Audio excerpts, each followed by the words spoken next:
नम्रता, मेरी दवा लेके आओ, 10:30 बज गए हैं। आई माँ जी।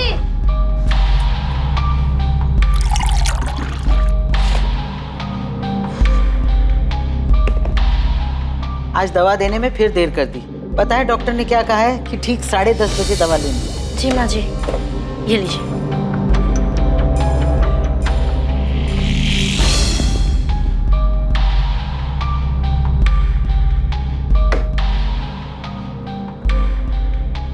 इतनी रात को कहाँ जा रही है रचना? घूमने जा रही हूँ माँ जी। बाय दीदी। समीर, समीर जल्दी चलो, देर हो रही है। समीर भैया, आप इतनी रात को कहाँ जा रहे हो घूमने? आप ही की बहन को सैर कराने ले जा रहा हूँ बाबू। हाँ हाँ ठीक है, और मैं फिर से बोल रही हूँ, समीर के सामने कुछ भी मत बोलना। हाँ, रखती हूँ। क्या बात है, बड़े खुश लग रहे हो? किससे बात कर रहे थे? अरे क्लाइंट से मीटिंग की बात चल रही थी काफी टाइम से, आखिरकार मान ही गया। क्या बात कर रहे हो, रचना मान गई? फिर से वही बात, तो मुझ पर शक क्यों करते हो कल्पना? तुम इतना झूठ क्यों बोलते कपिल? अच्छा तुमसे बातें नहीं करनी, बाहर में जा दूं।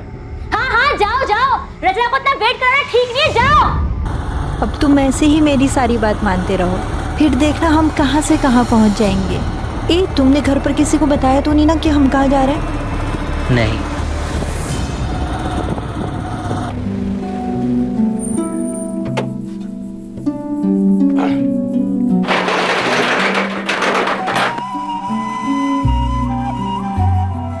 समीर,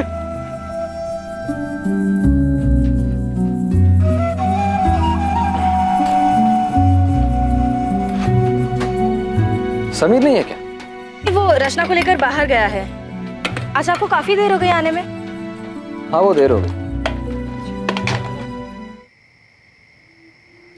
सोचा था शादी के बाद समीर जिम्मेदार बन जाएगा, लेकिन रचना ने तो उसे और बिगाड़ दिया। ना खर्च पे लगाम है और ना जुबान पर। उसकी माँ ने उसे कुछ सिखा कर नहीं भेजा क्या?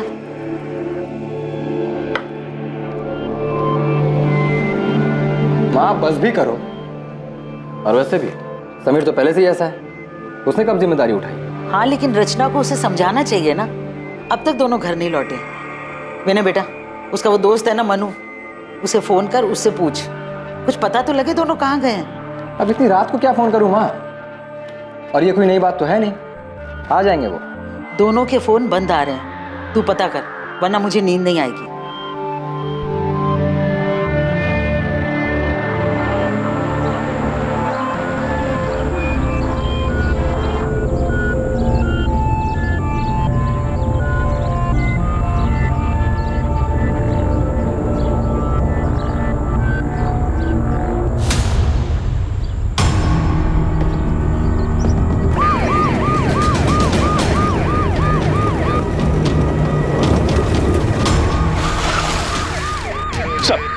इधर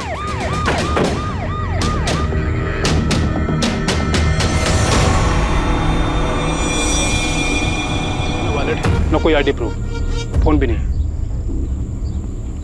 मारने वाला वॉलेट ले गया, लेकिन नोटों की गड्डी यहीं छोड़ दी।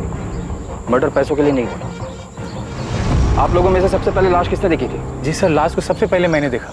किसी को आते जाते देखा है? नहीं सर, बस ये देखा और मैंने आपको फोन।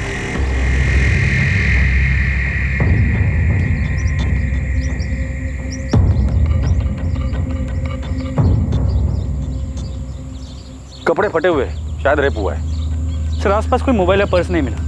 कपड़ों से अच्छे घर की लड़की लगती है, पर शादीशुदा है, गले में मंगलसूत्र है। एक शादीशुदा औरत अकेले यहाँ क्या कर रही थी? तो हो सकता है वो यहाँ किसी और के साथ आई हो, उसी ने इसे मारा। एक शादीशुदा जोड़ा घर से एक साथ निकलता है और कुछ घंटों बाद अलग अलग शहरों से दोनों की लाशें बरामद होती हैं और दोनों जगहों की पुलिस को एक दूसरे के मर्डर केस के बारे में कोई खबर नहीं थी। इस जोड़े की हत्या के पीछे क्या मकसद था? रफ्तार से आगे बढ़ रही इनकी जिंदगी पर मौत की लगाम आखिर किसने और क्यों लगाई थी?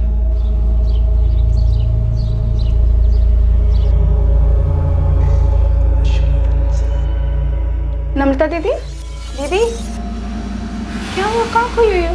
समीर और रचना कल रात से वापस नहीं आए, उन्हीं के बारे में सोच रही थी। तेरा भाई अभी तक घर नहीं लौटा है, रात से सुबह हो गई है। चिंता मत करो माँ, आ जाएंगे दोनों। मन्नू को भी बोल दिया मैंने पता करने को। सुनिए, मुझे भी उनकी फिक्र हो रही है। इसे इतनी देर तक बिना बताए। अरे यार, बेकार में ही घबरा रहे हो तुम दोनों।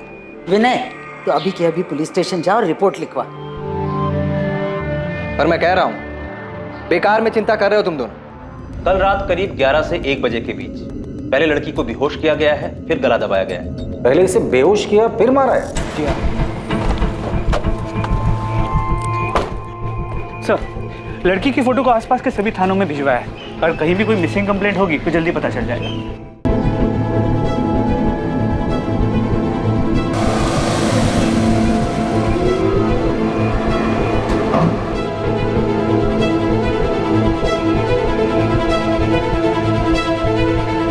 पृथ्वी बेटा, आज शाम को तैयार है।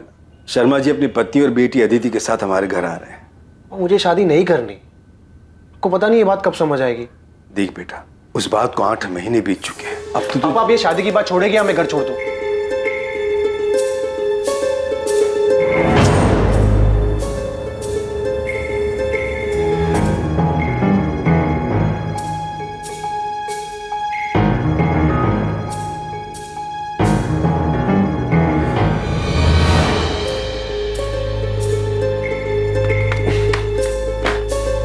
विनय भैया पुलिस स्टेशन गए हैं शिकायत लिखवाने।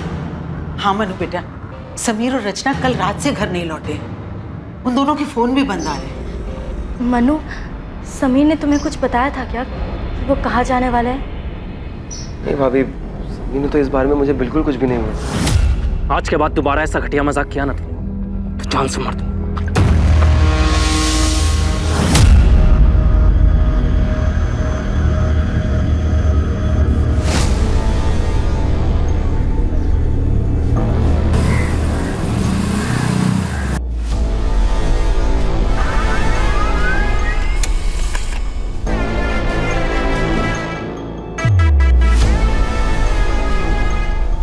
उज्जैन पुलिस को इसकी लाश भी 18 सितंबर को मिली।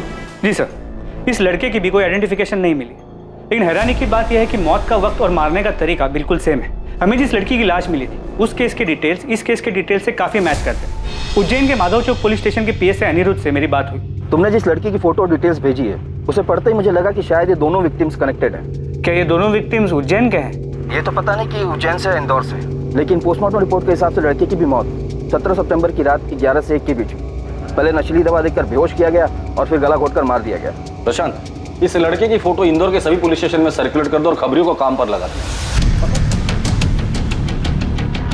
पुलिस और खबरियों ने इंदौर और उज्जैन में जगह जगह दोनों विक्टिम्स के बारे में पूछताछ की और जल्द ही उन्हें पता चल गया कि वो दोनों विक्टिम्स समीर शुक्ला और रचना शुक्ला थे।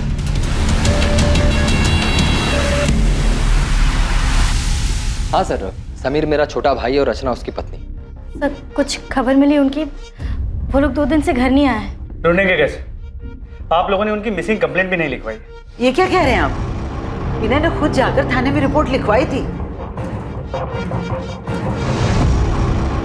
माँ, मुझे लगा कि थोड़ा रुक जाता हूँ, शायद वो दोनों अपने आप ही वापस आ जाएं। तूने मुझसे झूठ क्यों बोला? सर, समीर और रचना अब कहाँ हैं? हमें उन दोनों की डेड बॉडीज मिली। क्या?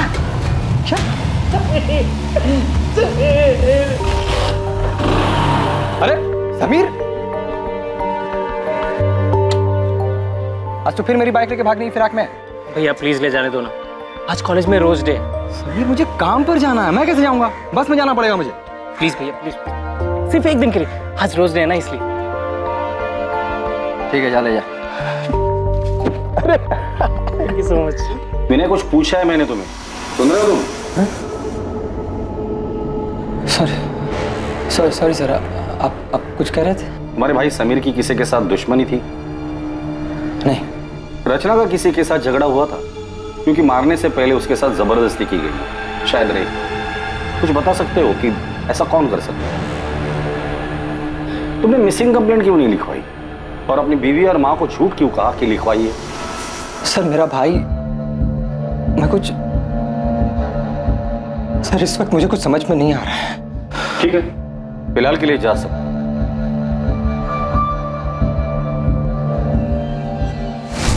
ये विनय वाकई में इतना प्यार करता था या एक्टिंग कर रहे हैं?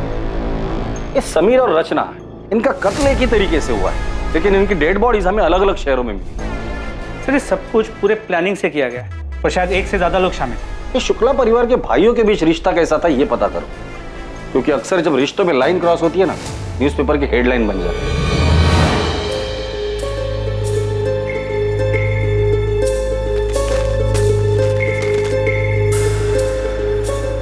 क्या हो पापा, ऐसे हड़बड़ा क्यों रहे हो?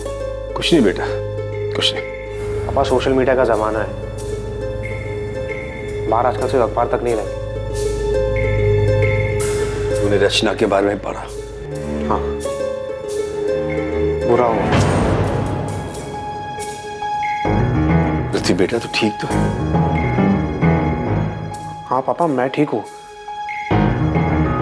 आप चाहते थे ना मैं अदिति से मिलूं, मैं तैयार हूँ। तुम्हें मेरी बात मान लेनी चाहिए थी रचना। ये सब नहीं होता। क्या हुआ?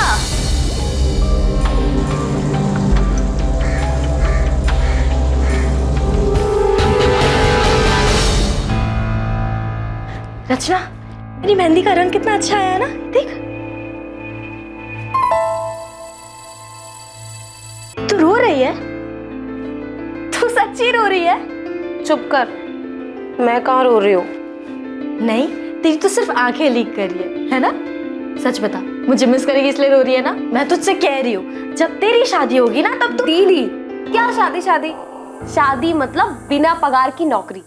पति को खुश रखो, सास को खुश रखो और अपने सभी सपनों पर ताला मार के बंद कर दो। मुझे नहीं करना। क्यों नहीं करनी शादी? मैंने नम्रता के देवर समीर से तेरे रिश्ते की बात चलाई है। बहुत अच्छा लड़का है और तुझे पसंद भी करता है। माँ पसंद नहीं, पूरा लट्टू है रचना पर। देख रचना, मैं तुझे अभी समझा रही हूँ, तो सुधर जा। आसमान में नहीं जमीन पर रहना है हमें।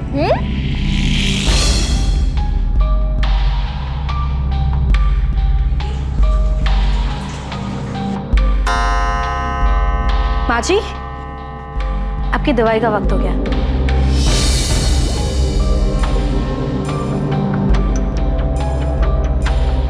मुझे समझ नहीं आ रहा, विनय ने मुझसे झूठ क्यों बोला? उसने रिपोर्ट क्यों नहीं लिखवाई? मोनू, तुम समीर के बचपन के दोस्त हो, उसे अच्छे से जानते हो। हाल फिलहाल में उसका किसी के साथ लड़ाई झगड़ा या कहासुनी हुई थी? आज के बाद दोबारा ऐसा घटिया मजाक किया ना तो जान से मार दूंगा। नहीं सर, इस बारे में तो मैं कुछ नहीं जानता। लेकिन आपको एक बात बताना चाहता हूँ, समीर और विनय भैया के रिश्ते के बारे में। साहब, विनय भैया और समीर के बीच में पहले तो सब कुछ ठीक था, लेकिन 8 महीने पहले जब से समीर और रचना की शादी हुई तब से सब कुछ बदल गया। लेकिन रचना तो विनय की बीवी नम्रता की सगी बहन थी ना? जी सर, लेकिन नम्रता भाभी और रचना में बहुत फर्क है। जहाँ भाभी ने आज तक पूरे परिवार को संभाल के रखा, वहीं रचना ने उन्हें आते ही अलग कर दिया। माँ, मुझे समझ नहीं आ रहा है कि आज इतने सालों बाद अचानक मेरी दुकान और आपका टिफिन बिजनेस वाली बात क्यों उठ रही है? क्योंकि समीर को अपने हक का एहसास हो गया है जीजा जी। हक का एहसास तो तुमने करवा दिया रचना, तो अब लगे हाथ इसे जिम्मेदारी का एहसास भी करा दो। एहसास तो आपको होना चाहिए ना जीजा जी। समीर कोई छोटा बच्चा नहीं है जो आप उस पर अपना हुक्म चलाते रहे और वो चुपचाप सुनता रहे। रचना, ये कोई तरीका है अपने जीजा जी से बात करने का? तरीका तो इनका गलत है दीदी।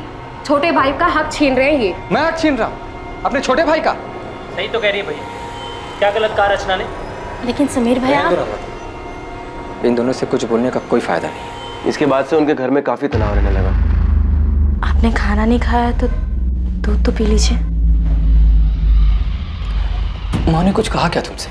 विनय ने मुझसे झूठ क्यों बोला? उसने रिपोर्ट क्यों नहीं लिखवाई? नहीं, मगर आपने पुलिस में शिकायत क्यों नहीं की? तुम मुझ पे शक कर रही हो?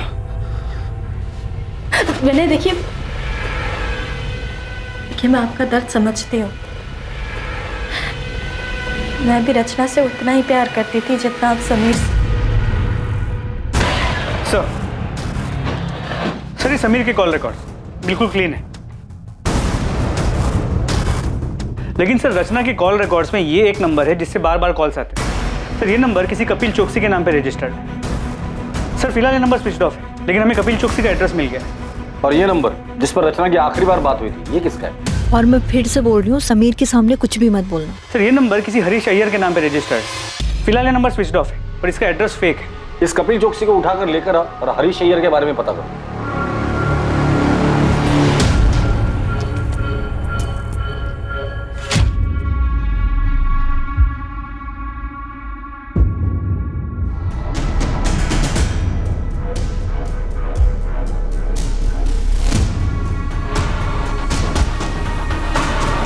कल्पना, अच्छा यही होगा कि आप हमें सच सच बता दें कि आपके पति कपिल इस वक्त कहाँ है। सर मेरा उस आदमी के साथ कोई वास्ता नहीं है। कपिल क्या हुआ, इतना डरे हुए क्यों हो? हाँ, क्या किया तुमने?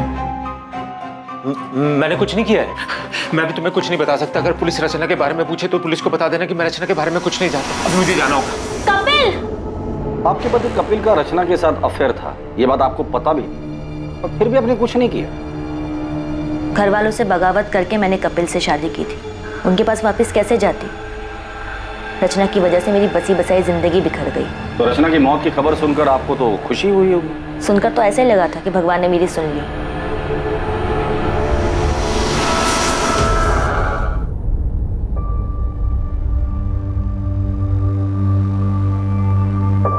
मैं तुमसे प्यार करने लगा हूँ। शादी करोगे मुझसे?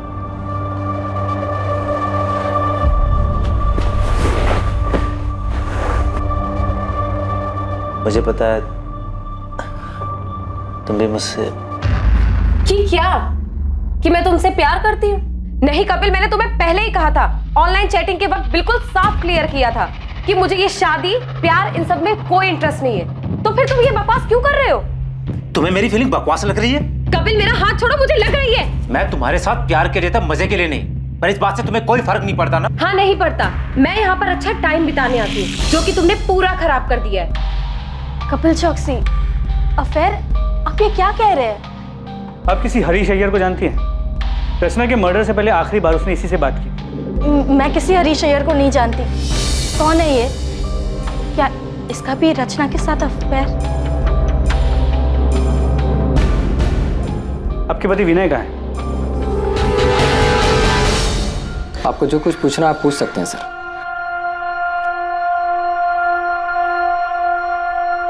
नम्रता, उस रात विनय काफी देर से घर लौटा था ना? 17 सितंबर की रात को मेरा टेम्पो बिगड़ गया था सर। गैराज का रसीद है मेरे पास, जहां से मैंने टेम्पो ठीक करवाया था। समीर और रचना 17 सितंबर को गायब हुए थे और 20 सितंबर तक तुमने उनकी मिसिंग कंप्लेंट नहीं लिखवाई थी। क्यों? क्योंकि समीर की शादी के बाद ऐसा 2-3 बार पहले भी हो चुका था। समीर और रचना अक्सर बिना बताए घूमने चले जाते थे। मैंने सोचा 1-2 दिन में लौट आएंगे। सर यही सच है। और दुकान के किराए के पीछे हुए झगड़े का सच, वो क्या था? सर रचना के उकसाने पर हमारे बीच झगड़ा हुआ था, लेकिन समीर हमेशा से जिद्दी रहा है। ये मनमानी करना उसके लिए कोई नई बात नहीं थी।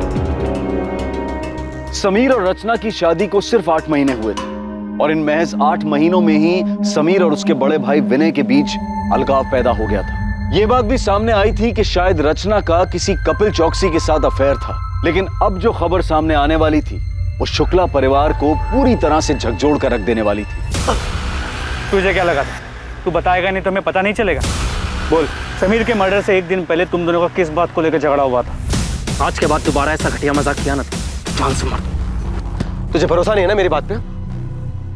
ये देख अपनी आंख से। ऐसा क्या था उस वीडियो में कि समीर के होश उड़ गए? बता दो। रचना का सच जो इत्तेफाक से मेरे सामने आ गया।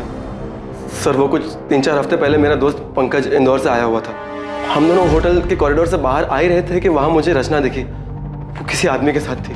मुझे देखकर ये बहुत झटका लगा। मेरे कुछ समझ में नहीं आया तो मैंने तुरंत अपना फोन निकाला और उनके कमरे में अंदर जाने की वीडियो बना ली ताकि समीर को दिखा सकूं। कौन है आदमी? सिर्फ ये एक आदमी नहीं है, मैंने उस होटल के वेटर से बात भी की है।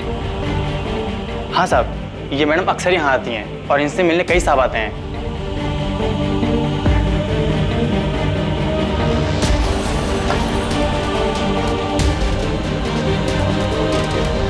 मुझे काफ़ी दिन तक समीर को सच बताने की हिम्मत ही नहीं हुई, लेकिन फिर मैंने सोचा कि उसे सच बताना भी ज़रूरी है, तो मैंने उसे 16 सितंबर को सब सच बता दिया। अगले दिन पता चला कि रचना और समीर दोनों गायब हैं और फिर उनकी लाश मिली।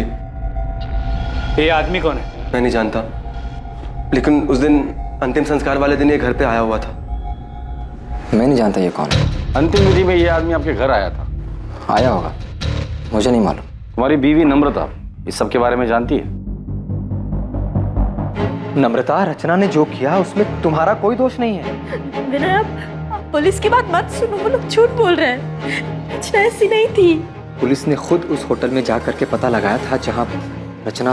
ये रचना भी ना जाते जाते हम सबका मुंह काला कर गई। तेरी माँ ने यही सिखाया था क्या उसे? नम्रता, माँ, तो कुछ भी बोले जा रही हो तुम। सर, पूरे परिवार में इस आदमी को कोई नहीं जानता। ये आदमी अंतिम संस्कार के लिए आया था और इसे कोई नहीं जानता। अजीब बात है। रचना के कॉल रिकॉर्ड्स में कपिल चौकसी और हरीश अय्यर के अलावा और कोई सस्पिशियस नंबर नहीं मिला है। लेकिन रचना से मिलने उस होटल में कई लोग आते थे, तो हो सकता है कि उसके पास कोई दूसरा नंबर। रचना के इस दूसरे रूप के बारे में सच में कोई नहीं जानता। ऐसे कैसे?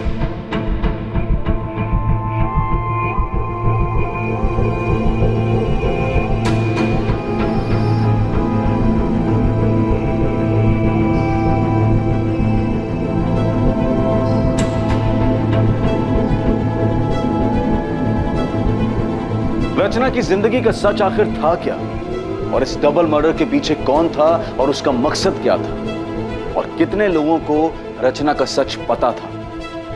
मंगल, हरीश, विनय, कपिल, क्या इतने ही लोग थे जिन्हें रचना ने चोट पहुंचाई थी, या फिर इस लिस्ट में और भी नाम शामिल होने वाले थे? वैसे मुझे पता नहीं था कि तुम हंसते भी हो। मतलब जब पहले मिले थे तो तुम हमेशा देवदास बने फिरते थे। वो एक दौर था जो बीत चुका है। किसी से सच्चा वाला प्यार हो गया था क्या? एक लड़की थी जिससे मैं बहुत प्यार करता था। आई एम सॉरी अगर तुम्हें बुरा लगा तो। अरे नहीं, मैं अब ठीक हूँ। वैसे तुम जिस लड़की की बात कर रही हो वो मेरे लिए 8 महीने पहले ही मर चुकी। जी सर, मैं उसी के घर जा रहा हूँ, पहुँच के अपडेट करता हूँ।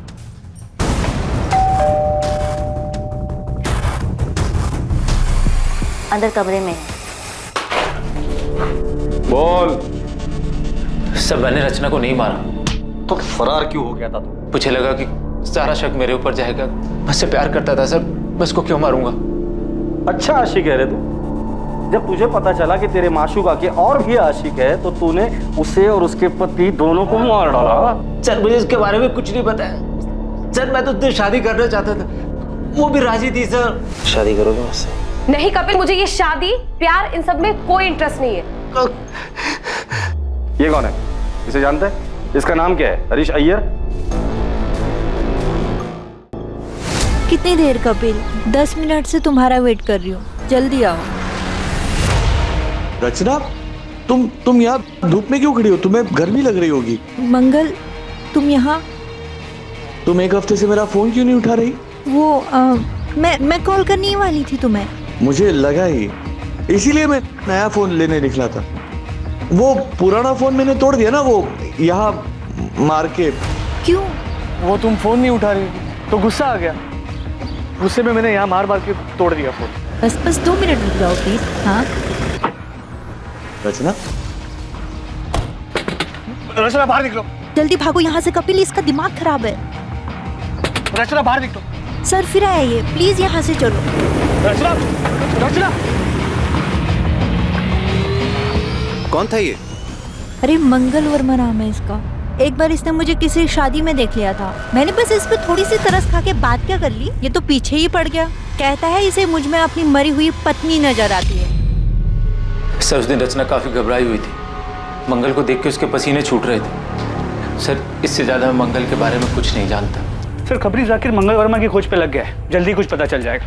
और होटल के रजिस्टर में जो भी नाम और पता था सब फर्जी था। ये कपिल खुद को बचाने के लिए झूठ भी बोल सकता है। कहानी सुनाकर अपनी करनी मंगल वर्मा पर डाल रहा है। पृथ्वी बेट,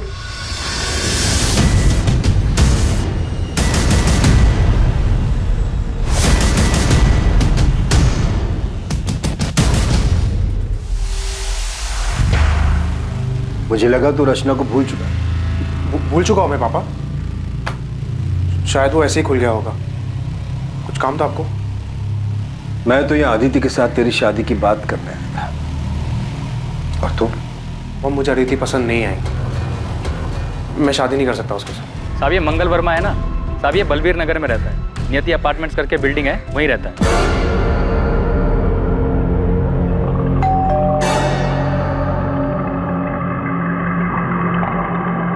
सर मंगल वर्मा को उसकी वाइफ ज्योति के मरने का गहरा सदमा लगा था, दिमागी हालत पे काफी अनस्टेबल हो गया था। इनफैक्ट काफी टाइम तक वो अस्पताल में था जहाँ पे उसका ट्रीटमेंट चल रहा था। अभी 1 साल पहले हॉस्पिटल से डिस्चार्ज हुआ है। उसके डॉक्टर ने बताया कि कभी कभी वो आपे से बाहर हो जाता है, काफी वायलेंट हो जाता है, लेकिन किसी भी पुलिस स्टेशन में उसकी कोई वायलेंट या क्रिमिनल हिस्ट्री नहीं मिली। तुम रचना से कैसे मिले? उसे पहली बार मैंने एक शादी में देखा था। उसे देखकर ऐसा लगा कि उसके रूप में मेरी ज्योति वापस आ गई, इसीलिए मैं उससे बात करने लगा, फिर उसे मिलने लगा। बिल्कुल ज्योति की तरह रखता था मैं उसे। वाह, थैंक यू सो मच। खुश हो ना? बहुत ज्यादा। अच्छा मंगल, अब मुझे निकलना होगा, बहुत देर हो रही है। हाँ अभी मत जाओ ना प्लीज। एक काम करते हैं, हम ना शादी कर लेते हैं, फिर तुम्हें कहीं जाने की जरूरत ही नहीं पड़ेगी। हाँ हाँ बिल्कुल, लेकिन इस बारे में हम बाद में बात करें। कब?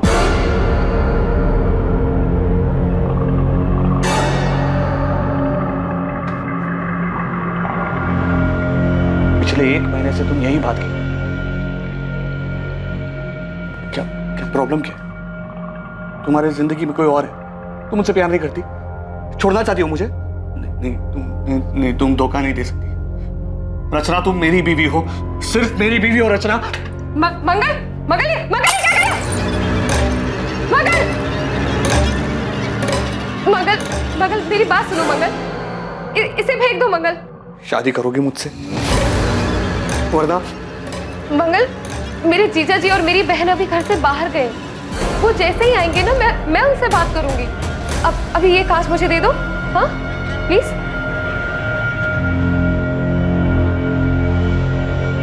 उस दिन के बाद मेरी रचना से कोई बात ही नहीं हुई। बहुत फोन किए मैंने उसे, लेकिन इसने उठाया ही नहीं। रचना के साथ कौन से नंबर पर बात होती थी तुम्हारी? 4441121। रचना ने बेवकूफ बनाया तुम्हें। तुम यहाँ उसे महंगे महंगे तोहफे देते रहे और वो वहां तुम्हारे साथ साथ 4 और लोगों को भी घुमा रही थी। रचना के बारे में ऐसे बात मत करो प्लीज। ये हम नहीं, पूरा इंदौर बोल रहा। तुम नहीं जानते? अरे तुम्हारे जैसे कई आशिक है उसके, उनमें से एक यहाँ जेल में भी है। कहता है कि वो रचना से प्यार करता था और रचना भी उससे प्यार करती। तुम जिस होटल में रचना के साथ जाते थे, रचना वहां और लोगों के साथ भी जाती थी। रचना सिर्फ मेरी थी, उसके बारे में बकवास नहीं समझे? उसके बारे में बकवास मत करना। रचना सिर्फ मेरी थी, बकवास बात मत करो। सर सिर्फ रचना के एक चक्कर के बारे में सुन के इतना वायलेंट हो सकता है रचना के प्रोस्टिट्यूशन के बारे में पता चल गया और इसी ने उसे मारा। तुम सही कह रहे हो। मंगल रचना से जिस नंबर पर बात करता था उस नंबर का सीडीआर निकलवा, उसमें रचना के और भी क्लाइंट्स के नंबर होंगे, उनसे बात करो, उनका बैकग्राउंड चेक करो। अभी तो सिर्फ 2 ही आशिक मिले हैं, पता नहीं लाइन में और कितने आशिक खड़े होंगे।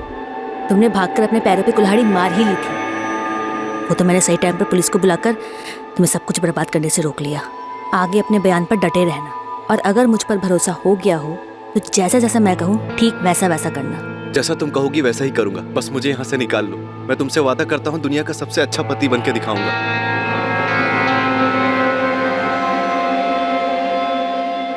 तीर निशाने पे लगा, वो बहुत डरा हुआ है, कह रहा जैसा मैं कहूंगी वैसा ही करेगा।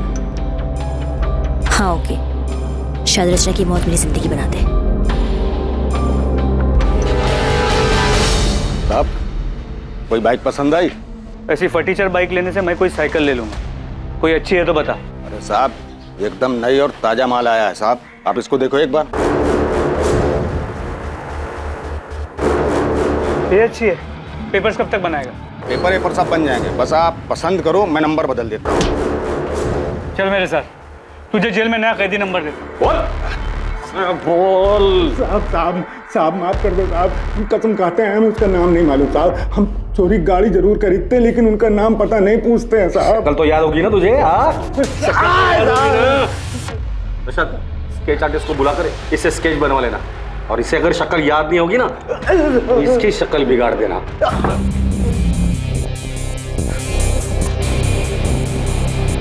संदिग्ध गई थी किसी का नाता समीर से था तो किसी का रिश्ता रचना से। असली मुजरिम जो भी था वो दोनों से जुड़ा हुआ और शायद दोनों से ही चोट खाया हुआ था। पर कुछ लोग ऐसे भी थे जो अब भी पर्दे में थे और इसीलिए वो पुलिस के शक के दायरे से भी बाहर थे। उनके इरादे, उनकी मंशा अब भी गुप्त थी, लेकिन जल्द ही सारे नकाब उतरने वाले थे और सच सामने आने वाला था।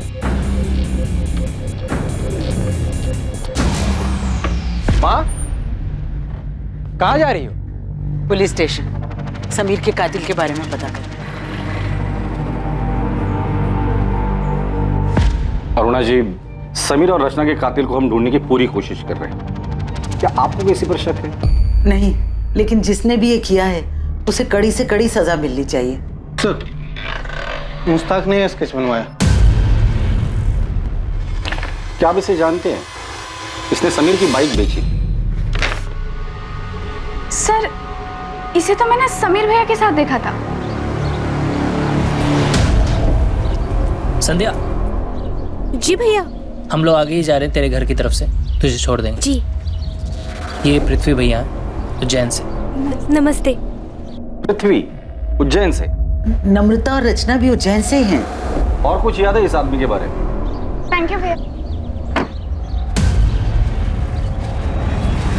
हाँ सर, कार का नंबर नोट कर लीजिए, MPXY0001। सर, नंबर प्लेट के नीचे पृथ्वी की जान जैसा कुछ लिखा था। ये लीजिए वकील साहब। मैंने आपसे कहा था ना कि जो मैं चाहती हूँ वो मैं कपिल से साइन करवा लूंगी। उसने बिना पढ़े बिना देखे इन पेपर्स पे साइन कर दिया। इसमें डिवोर्स पेपर्स के साथ साथ प्रॉपर्टी के पेपर्स भी हैं, जो अब उसने मेरे नाम पे ट्रांसफर कर दिया। बताओ क्यों मारा दोनों को? बोल। रचना और मैं एक दूसरे से प्यार करते थे। हम 2 साल से एक साथ थे। फिर से लेट हो गए। फिल्म की शुरुआत में सो जाएगी यार। अरे वैसे भी मैं कौन सा फिल्म की स्टोरी में इंटरेस्टेड हूँ। चलें, पॉपकॉर्न भी लेना है। जा रही हो तुम? हाँ, और रुकी तो तुम्हारे पापा घर आ जाएंगे और फिर पूरे उज्जैन में बात फैल जाएगी। एक काम करें, शादी कर लेते हैं। मुझे नहीं करनी कोई शादी वादी। एक काम करो, तुम कर लो शादी। अरे ये क्या मजाक है रचना? अच्छा सुनो, अगर तुम अभी शादी के लिए तैयार नहीं हो तो मैं राह देखूंगा।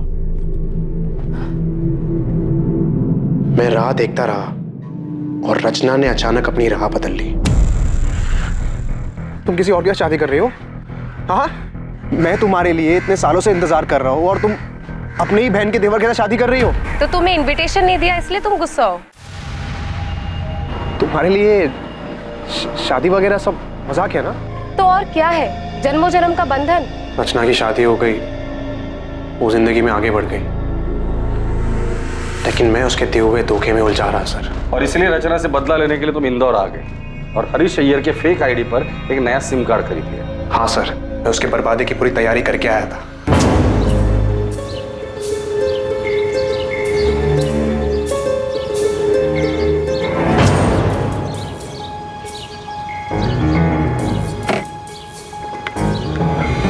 अरे पृथ्वी, तुम यहाँ? और वाह, क्या रूप है। बाय द वे, ये समीर है, मेरे पति। हाय पृथ्वी। समीर, ये पृथ्वी है, मेरा कॉलेज फ्रेंड। मैंने समीर से दोस्ती कर ली।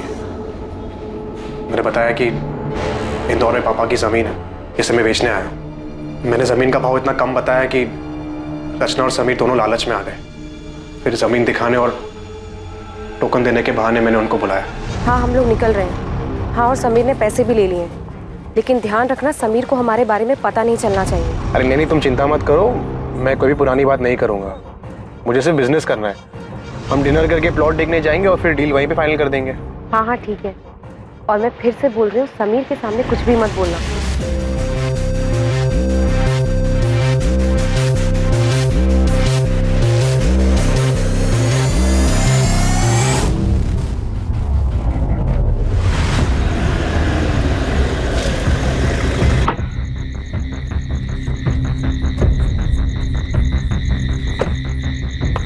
समीर, समीर चल। ये कहाँ है? संभाल के, थोड़ा ही आ गया प्लॉट। रचना? हाँ रचना आएगी पीछे से, आ जा।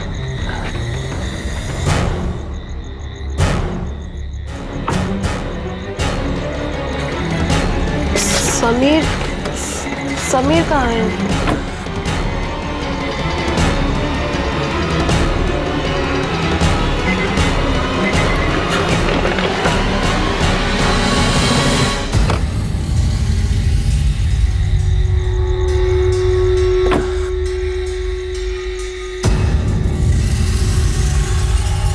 मैंने समीर की लाश वही उज्जैन में छोड़ दी और रचना की लाश मैंने इंदौर में आके फेंक दी। दोनों के फोन मैंने तोड़ के नाले में फेंक दिए और अगले दिन समीर की बाइक ढाबे से उठा ली।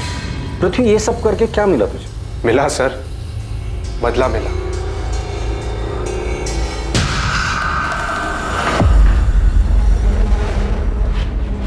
एक मिनट, तुम्हें कैसे पता चला कि समीर और रचना के पास इतना सारा पैसा है कि वो तुम्हारी जमीन खरीद सकते हैं? सच सच बता, ये सारी प्लानिंग तूने अकेले नहीं की थी? सर मुझे बताया गया था कि उनको दुकान का किराया मिलता है, वो कहाँ जाते हैं, कहाँ घूमते हैं, इन सब की डिटेल बताई गई थी। सच सच बता दे, कौन है इस केस का मास्टरमाइंड? सर, ये पृथ्वी सच कह रहा है या अपना किया किसी और के सर पे डाल रहा है? अगर ये पृथ्वी झूठ बोल रहा है तो हमारे पास कोई सबूत नहीं, लेकिन अगर ये पृथ्वी सच भी बोल रहा है तो हमें उसका कन्फेशन चाहिए होगा। लेकिन मुझे लग रहा है कि ये पृथ्वी हमारे साथ खेल खेल रहा है। सच जानने के लिए हम भी खेल खेलते, उठा दे उसको। पृथ्वी ने सब कबूल कर लिया, तेरी बारी है। अरे मैंने कुछ नहीं किया सर। सर मेरे पति ऐसा नहीं कर सकते। पृथ्वी ने खुद विनय का नाम लिया है। झूठ बोल रहा है पृथ्वी, मेरे पति ऐसा कर ही नहीं सकते। आपके सामने ही आपके पति से हम सच उगलवाते हैं। चलिए बोल, चल बोल। विनय, विनय आप ठीक है ना? उन्होंने आपको कुछ किया तो नहीं? अब तक तो कुछ नहीं किया है, लेकिन आगे का वादा नहीं कर सकते। बेहतर यही होगा कि तू सच बता दे। मैंने कुछ नहीं। तू ऐसे नहीं बोलेगा, लगता है सच उगलवाने की स्पेशल ट्रीटमेंट तुझे देनी ही पड़ेगी। सर मेरा मैंने मरवाया रचना और समीर, इन्हें कुछ नहीं पता, इन्होंने कुछ नहीं किया। ये तो क्या कह रही है नम्रता? सच बोल रही है वो। सारा सच हम पहले से ही जानते थे, बस वही सारा सच हम तुम्हारे मुंह से सुनना चाहते थे, इसीलिए तुम्हारे पति विनय को पकड़ने का नाटक हम लोगों ने किया था। सारी कहानी बताओ, सारा प्लान बताओ। सारा प्लान मेरा था। मैं नहीं चाहती थी कि रचना और समीर जिंदा बचे, पर इसके लिए मुझे किसी की मदद की जरूरत थी। तुम्हारा ध्यान कहाँ था? नहीं था। नम्रता, रचना कितनी देर लगा दी यार आने में? मम्मी से कितना झूठ बोलूं तेरे लिए? तो क्या सच बता दोगी? मुझे डांट खाने दोगी? और फिर मैं पृथ्वी मेरे प्यार से कैसे मिलूंगी? नहीं ऐसे नहीं है दीदी, अगर ऐसा नहीं है तो फिर हम कल का भी प्लान बना ले। आप संभाल लोगी ना? हाँ संभाल लूंगी, तू नाटक बंद कर। नम्रता थैंक यू सो मच। अगर तुम नहीं होती तो मैं ऐसे रोज मिल भी नहीं पाता। मैं पृथ्वी और रचना के रिश्ते के बारे में कॉलेज से जानती थी। मुझे पता था पृथ्वी उससे कितना प्यार करता था और अब भी करता है, इसलिए मैंने तय किया और पृथ्वी से मिलने चली गई। नम्रता, हाय। आओ ना अंदर। तुम्हें याद है पृथ्वी, कॉलेज में तुम मेरे तेल वाले बालों का कितना मजाक उड़ाते थे। चंपू चाची के नाम से सब जानते थे तुम्हें। चंपू चाची? और वो नाम मैंने रखा था। क्या दिन थे ना वो। याद है तुम रचना के कितने दीवाने थे। नम्रता, रचना की बात फिर कभी मत उठा। मैं अभी भी तकलीफ में हूँ और उसे बुला नहीं पाया हूँ। I am sorry, I understand. Rachna ने तुम्हें बहुत चोट पहुंचाई है और वो आज भी वही कर रही है। शादी उसने समीर के साथ की है, मगर सुहागरात सबके साथ मना रही है। पृथ्वी, क्या किया तुमने? कल क्या हाल?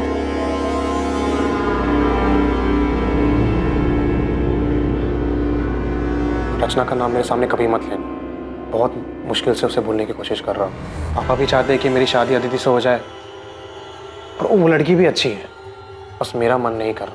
मैं जानती हूँ कि रचना ने तुम्हें बहुत दुख दिया है, मगर सच कहूँ तो रचना पहले से ही बहुत सेल्फिश थी।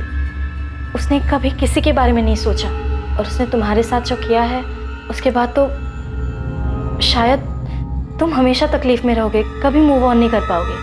लेकिन तुम ये सब मुझे क्यों कह रही हो? क्योंकि मैं खुद तकलीफ में हूँ। मैं बस चाहती हूँ कि रचना समझे कि वो इस तरह लोगों के साथ खिलवाड़ नहीं कर सकती। पृथ्वी, तुम रचना को मार डालो। क्या?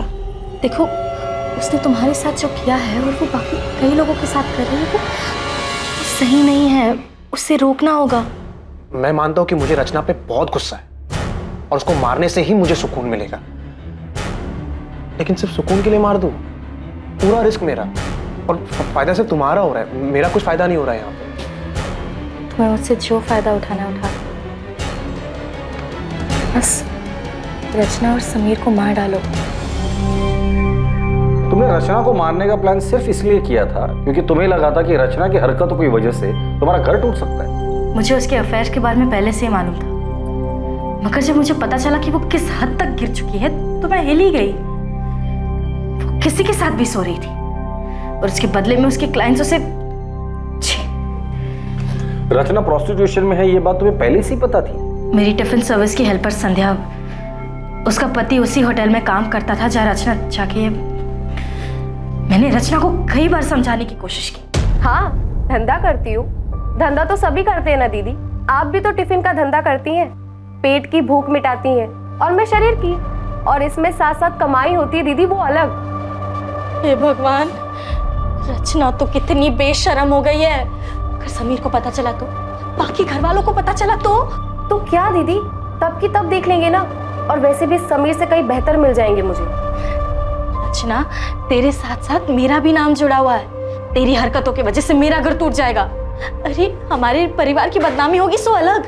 रचना, माँ को मरे 1 साल भी नहीं हुआ है, सोचो कि आत्मा को कितनी ठेस पहुंचेगी। अरे दीदी, आप किन बातों को लेकर बैठ गई हो? ये समाज वमाज कुछ नहीं होता है। लोग सिर्फ 4 दिन बातें करेंगे, उसके बाद आगे बढ़ जाएंगे, लेकिन जिंदगी दीदी एक ही है। और मैं अपनी जिंदगी अपने मन मुताबिक जीना चाहती हूँ, अपनी मर्जी से। रचना समझ ही नहीं रही थी। वो घर, परिवार, समाज किसी के बारे में नहीं सोचना चाहती थी, बस अपने मन की करना चाहती थी, जैसे वो बचपन से करती आ रही थी। मगर अब बस बहुत हो चुका था। मैं उसे अपना घर उजाड़ने नहीं दे सकती थी। लेकिन समीर को क्यों मरवाया?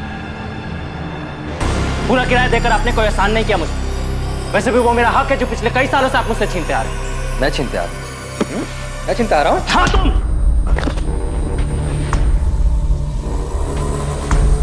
समीर भी रचना जैसा ही था। उन दोनों को घर की इज्जत की कुछ पड़ी नहीं थी। वो दोनों तो बस घर की शांति खराब करने पे तुले थे।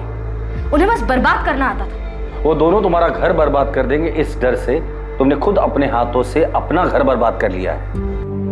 मैंने, मुझसे गलती हो गई, लेकिन मैं डर गई थी।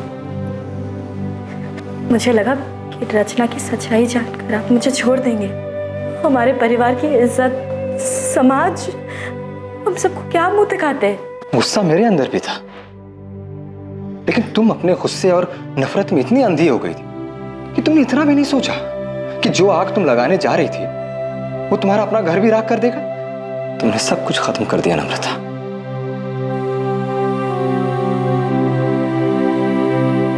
नम्रता शुक्ला और पृथ्वी त्यागी पर आईपीसी की धारा 302 के तहत हत्या के लिए और धारा 120 के तहत साजिश के चार्जेस लगाए गए। पृथ्वी पर बलात्कार के लिए धारा 376 भी लगाई गई है और दोनों इस वक्त न्यायिक हिरासत में हैं। रचना का शादी और समाज की मर्यादाओं की परवाह किए बिना बेलगाम जीना नम्रता को मंजूर नहीं था। नम्रता को जो डर था उसके लिए वो अपने पति से बात कर सकती थी। कई बार गलत ख्याल हम पर हावी हो जाता है, लेकिन किसी अपने से, किसी करीबी से बात करने से हम वो गलत कदम उठाने से बच सकते हैं। देखते हैं हमारे आज के एपिसोड की दूसरी कहानी।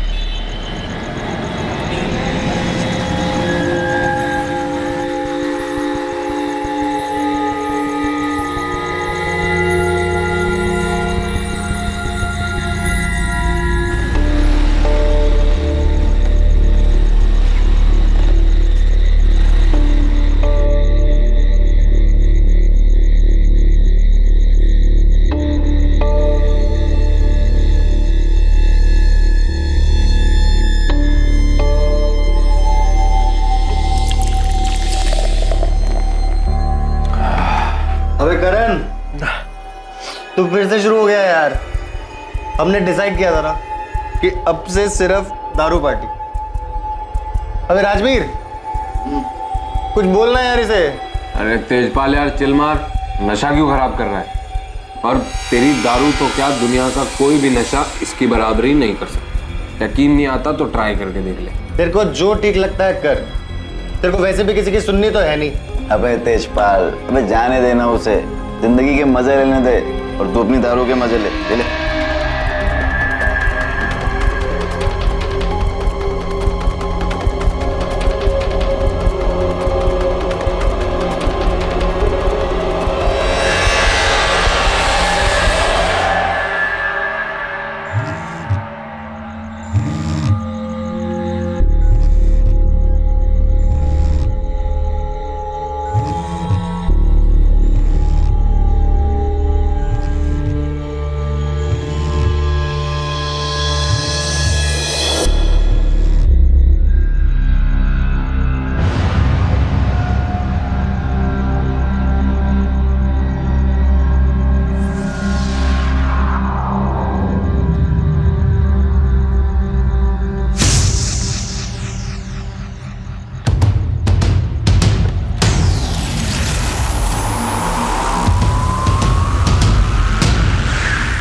दिन भर से अब टाइम मिला तुझे मुझसे मिलने का? मेरे लिए तो टाइम ही टाइम है। चुप कर, झूठ ना बोल तू। वो तो मैंने तुझे फोन करके बुलाया, ये तो अभी तू पार्टी कर रहा था अपने दोस्तों के साथ। बातें सुनाने को बोला, क्यों टाइम वेस्ट कर? आई love you Karan. I love you बरका। फिर बरका? मैं तुझे बरका दिखाई दे रही हूँ? करण मैं हरजोत हूँ। करण, बरका तेरी लाइफ से जा चुकी है, वो नहीं है तेरी जिंदगी में। मैं हूँ, मैं हमेशा तेरे साथ रहूंगी, तुझे कभी छोड़कर नहीं जाऊंगी करण। हरजोत, क्या कर रही है तू यहाँ? और ये चप्सी यहाँ क्या कर रहा है? पापा वो मैंने इसे बुलाया था। नीचे जा। पापा पर अब कुछ मत करना इसके साथ पापा, अब मेरी कसम। ठीक है, नहीं करूंगा। जा नीचे जा।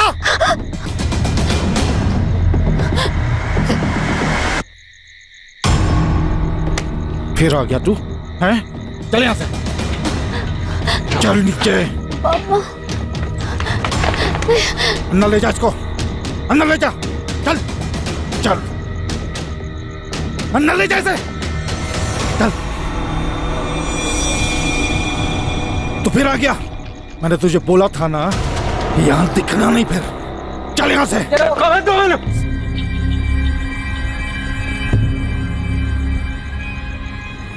करण, उठ पते, क्या हो गया? उठ जा। जी संभाल लो इसनो, और पानी सर के ऊपर से जा चुका है। तुम्हारा ये चर्सी और निकम्मा बेटा मेरी बेटी की जिंदगी बर्बाद कर रहा है, मेरी इज्जत नाल खेल रहा है। माफ करना वीर जी, मैं मानती हूँ मेरा करण गलत है, लेकिन आपकी हरजोत, उसे भी तो रोको ना। क्यों बुलाती है वो मेरे बेटे को? संभल के बोलना, बहकाया इसने उसको। अब की बार तो हाथ ही उठाया, अगली बार अपने आप को रोकूंगा नहीं, मार डालूंगा इसे।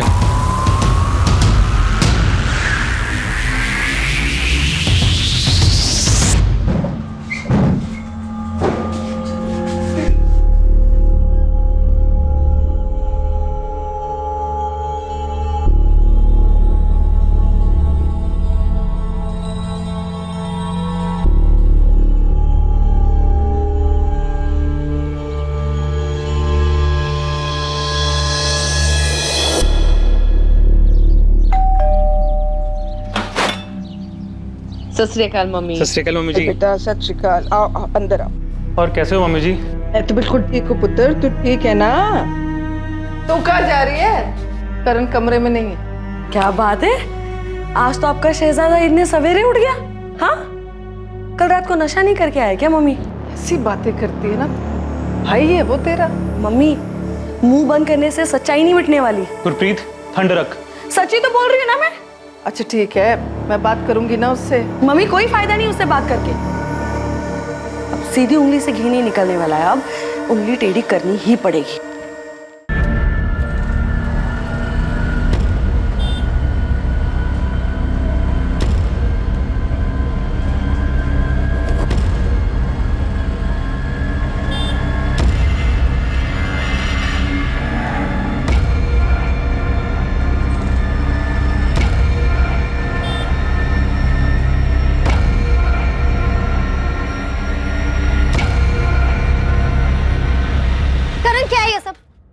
पीछा कर रहा है? बरका, मैं वो तुझसे कुछ बात करना चाहता हूँ। अब क्या बात करनी है तुझे? मैं तेरे से बहुत प्यार करता हूँ, प्लीज मुझसे शादी कर। बकवास ना कर। और ये मत भूल कि मेरी शादी हो चुकी है, समझा तू? बरका, ऐसा मत बोलना। हाँ छड़ मेरा। मैं तो क्या, दुनिया की कोई भी कुड़ी ना तेरे जैसे शराबी नशेड़ी के साथ में शादी नहीं करेगी। बहुत कुछ जानती है ना मेरे बारे में, तो मैं भी तेरे बारे में बहुत कुछ जानता हूँ। पिछले 5 साल से अपने पति और अपनी फैमिली के पीठ पीछे जो कुछ कर रही है ना, सब जानता हूँ मैं। अगर मैंने तेरे पति और तेरी फैमिली को बता दिया तो कितनी बेइज्जती होगी तेरी। तू मुझे ब्लैकमेल कर रहा है? नहीं नहीं, मैं तुझे ब्लैकमेल क्यों करूंगा? मैं तो तेरे से प्यार करता हूँ, इसलिए बोल रहा हूँ कि सोच ले मेरे बारे में, नहीं तो तुझे पता है क्या कर सकता हूँ ना मैं।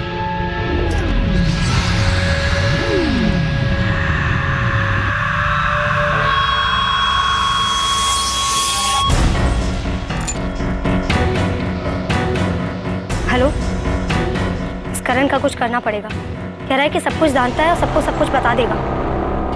कैसा है करण? करण, तेरे जीजाजी कुछ पूछ रहे तुझसे। तो क्या करूं? मेरा जवाब देने का मन नहीं है। करण, बदतमीजी ना कर। नशा के तेरे सर पे चढ़ गया, जो बड़ों से बात करने की तमीज भूल गया तू। तेरे जैसे बड़े ना बहुत देखे मैंने। अरे कैसी बातें कर रहा है? बड़ी बहन है वो तेरी। अरे मुझे आप लोगों से बात ही नहीं करनी है, बेकार में टाइम वेस्ट कर रहे हो। अच्छा, तो तेरा टाइम वेस्ट हो रहा है? हाँ तो ठीक है, चल बता बता, ऐसे कौन से जरूरी काम होते हैं तुझे? बता ना। मैं बताऊं? आधी रात कुड़ियों के घर में घुसना और फिर उनके बाप से मार खाना, ये काम होते हैं तेरे। क्यों आती है तू यहाँ? निकल अभी क्या? अभी चुप। ये घर तेरे नाम पे नहीं है जो तू इतनी अकड़ दिखा रहा है मुझे। अच्छा, अब समझा मैं। ये सब ड्रामा तू उस जमीन के लिए कर रही है ना जो मेरा नाम है। वो जमीन पापा की थी, और जितना हक तेरा उस जमीन पे है ना, उतना हक मेरा भी है, समझा? वो जमीन मेरे नाम है, और भूल जाओ उसमें से मैं तुझे 1 इंच भी दूंगा। क्यों नहीं देगा? क्यों नहीं देगा? चुप कर जा रब द वास्ते, चुप कर जा गुरप्रीत। एक बच्चा तो दे नहीं सकती अपने पति को बात करते हैं। करण, करण चुप कर, माफी मांग गुरप्रीत से।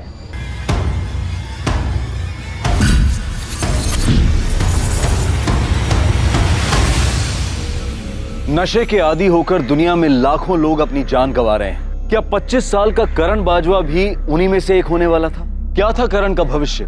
क्या नशे की लत की अंधेरी गुफा में कोई नई किरण दिखाई देने वाली थी, या फिर यह अंधेरा ही उसके जीवन का अंत था?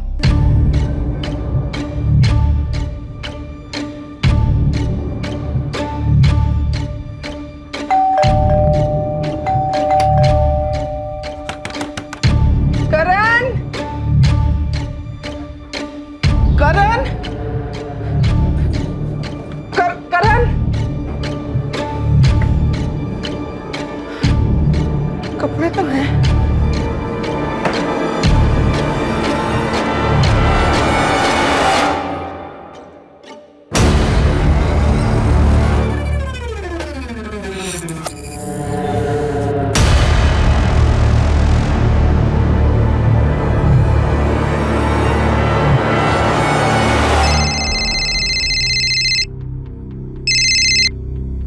हेलो, सत श्री अकाल आंटी जी।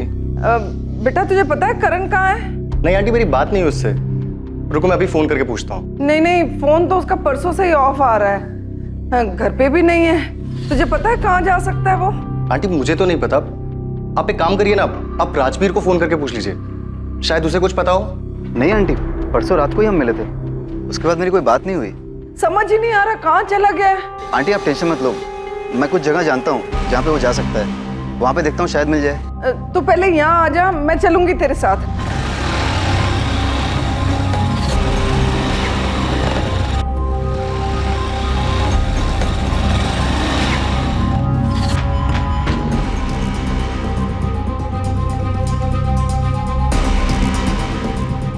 सागर, सागर, सागर, पिछले 2 दिन में तूने करण को कहीं देखा है?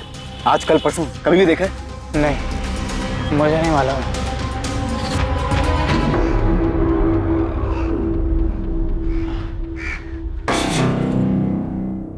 करण मुझे बगैर बताए ऐसे कहीं नहीं जाता था। उसे कुछ हो तो नहीं गया? मुझे कुछ ठीक नहीं लग रहा है। आंटी आप डरिए मत, वो एकदम ठीक होगा, बिल्कुल चिंता मत कीजिए। ये सब देख के मुझे बिल्कुल ठीक नहीं लग रहा बेटा। पुलिस के पास चले। हाँ आंटी, चलने में कुछ नहीं है, पर मुझे लगता है आपको गुरप्रीत जी और जीजा जी के साथ जाना चाहिए।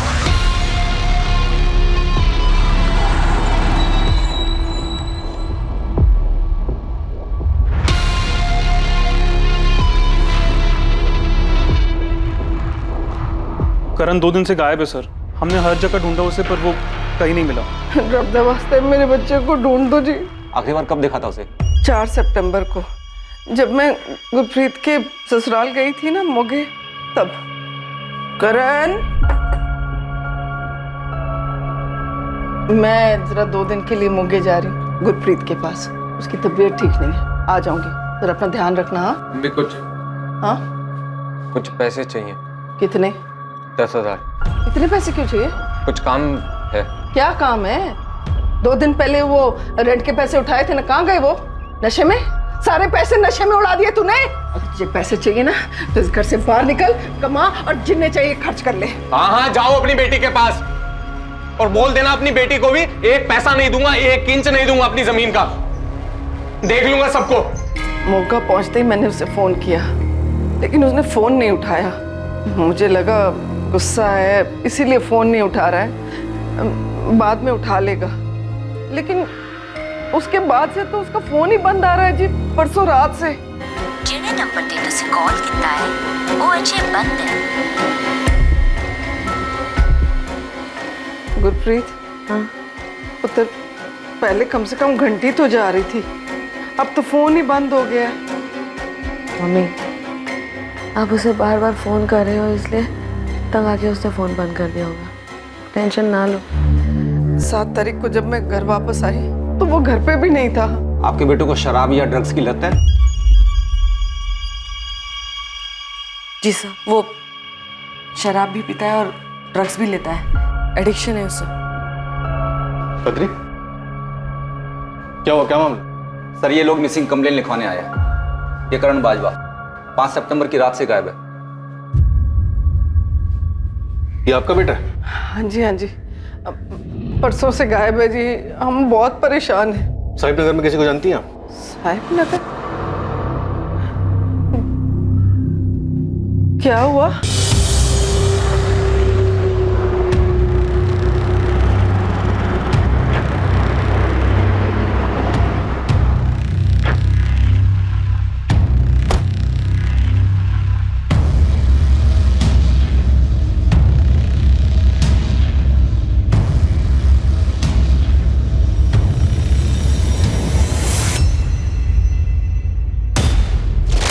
कल सुबह साहिब नगर पुलिस को वहां एक वीरान इलाके में करण की डेड बॉडी मिली। आप लोगों को डेड बॉडी की पहचान करनी होगी ताकि हम कार्यवाही आगे बढ़ा सकें। मम्मी, बॉडी की पहचान हो गई है सर। बॉडी हरलीन बाजवा के बेटे करण बाजवा की है। हरलीन की बेटी गुरप्रीत की तबीयत खराब थी, इसलिए हरलीन गुरप्रीत से मिलने 4 सितंबर को उसके घर मोगा गई थी। 5 सितंबर को करण का फोन स्विच ऑफ हुआ और वो लापता हो गया। और 6 सितंबर की सुबह को करण की लाश साहिब नगर के एक वीरान इलाके से मिली। करण यहाँ एसपी नगर में रहता था, ये साहिब नगर में क्यों गया हो? इसके फोन की डिटेल्स हैं? कल सुबह तक आ जाएंगी सर, पर करण का पोस्टमार्टम हो गया। और बॉडी से जितनी मात्रा में अल्कोहल और ड्रग्स मिला है, उससे साफ कहा जा सकता है कि ये अल्कोहल और ड्रग एडिक्ट था। डॉक्टर, क्या ये पॉसिबल है कि इसे ड्रग का ओवरडोज देकर मारा गया? नहीं, पक्का गला दबा कर मारा गया है। इसके गले की नसें फटी और हाँ, जिस दिन इसे मारा गया है उस दिन भी ये हार्ड ड्रग्स लिया हुआ था, जिसके कारण ये खुद को बचाने का प्रयास भी नहीं कर पाया। मौत कब हुई होगी? परसों रात 10 और 12 के बीच।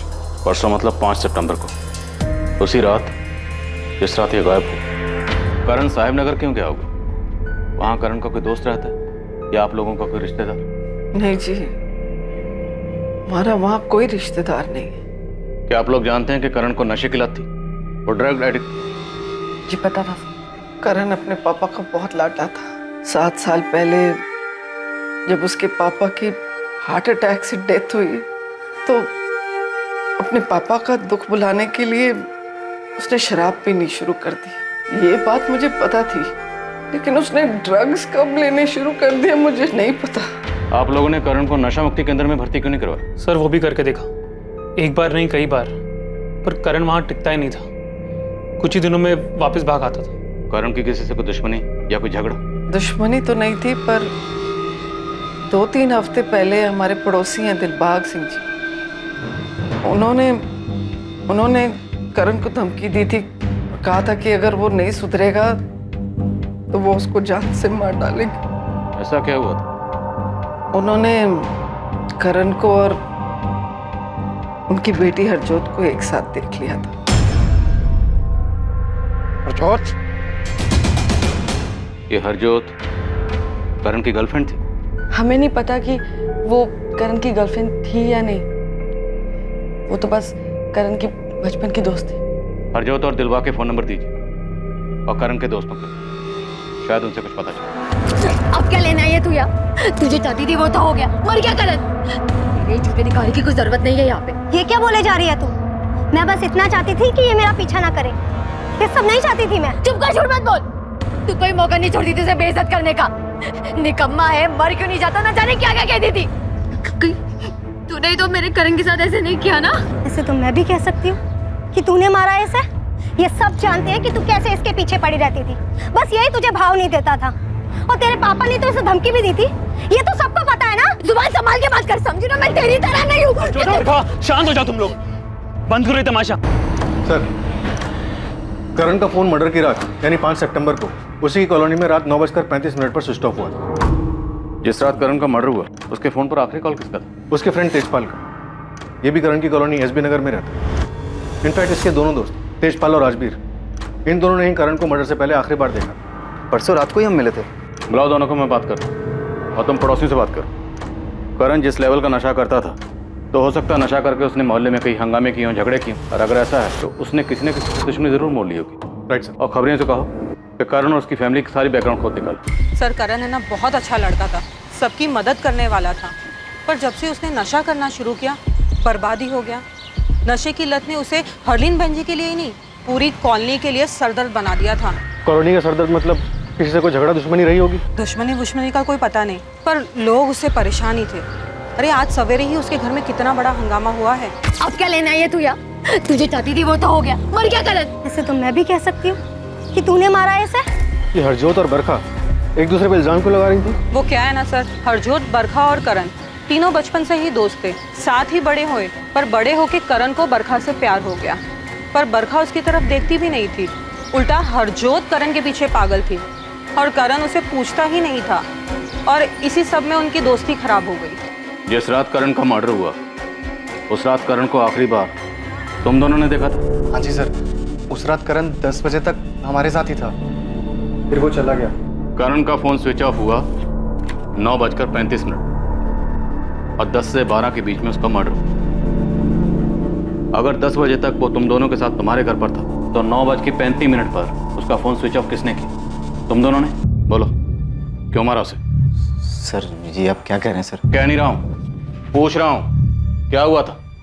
किस बात को लेकर झगड़ा हुआ था जो तुम दोनों ने या तुम दोनों में से किसी एक ने उसको मार डाला? सर हम उसे क्यों मारेंगे?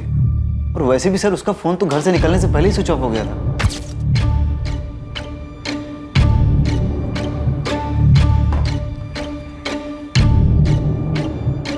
चलो मैं निकलता हूँ। इतनी जल्दी? हाँ यार, कुछ खाऊंगा फिर घर सोने चला जाऊंगा। अबे सुन, अबे तेरा फोन बंद है, चार्ज कर ले। चार्ज कर लूंगा घर जा। तो उसका फोन तुम लोगों ने स्विच ऑफ किया होगा। क्या सबूत है कि तुम लोग सच बोल रहे हो? सर आपको देने के लिए कोई सबूत तो नहीं है हमारे पास, पर उस रात यही हुआ था।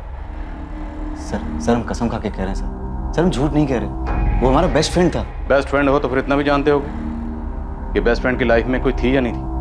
बोलो, थी कोई? हाँ, मैं करण से प्यार करती थी, और आज से नहीं, जब मैं 12 साल की थी तब से। लेकिन करण तुमसे नहीं, बरखा से प्यार करता है ना? हाँ, शुरू में वो बरखा को चाहता था, पर 2 साल पहले जब बरखा की शादी हुई, उसके बाद मैं और करण क्लोज है, हमारा अफेयर, हमारा रिलेशनशिप शुरू। अगर ये सच है तो फिर बरखा ने यही क्यों कहा करण तुमसे प्यार नहीं करता था? I love you Karan. I love you Barkha. अब बरखा क्यों झूठ बोल रही है ये मुझे नहीं पता, पर सच तो ये है कि मैं और करण साथ में बहुत खुश थे। तुम्हें क्यों लगता है कि बरखा करण की मौत चाहती थी? क्योंकि बरखा करण से बहुत नफरत करती थी। बरखा तुम्हारी भी दोस्त है ना? हम बचपन से एक दूसरे को जानते हैं, पर अब उसकी अपनी जिंदगी है और मेरी अपनी। दोस्ती दुश्मनी जैसा कुछ नहीं है। वो निकम्मा धरती पे बोझ था जी। मुझे उस चर्सी के बारे में कोई गल नहीं करनी। तो मर चुका है, तब भी आपकी नफरत कम नहीं हुई है। तब तो आपको बहुत तकलीफ होती होगी ये जान करके आपकी बेटी उससे प्यार करती है। बहुत थी, क्योंकि मुझे मालूम था कि वो निकम्मा मेरी बेटी के लायक नहीं है। तो उसका कोई उपाय नहीं किया आपने?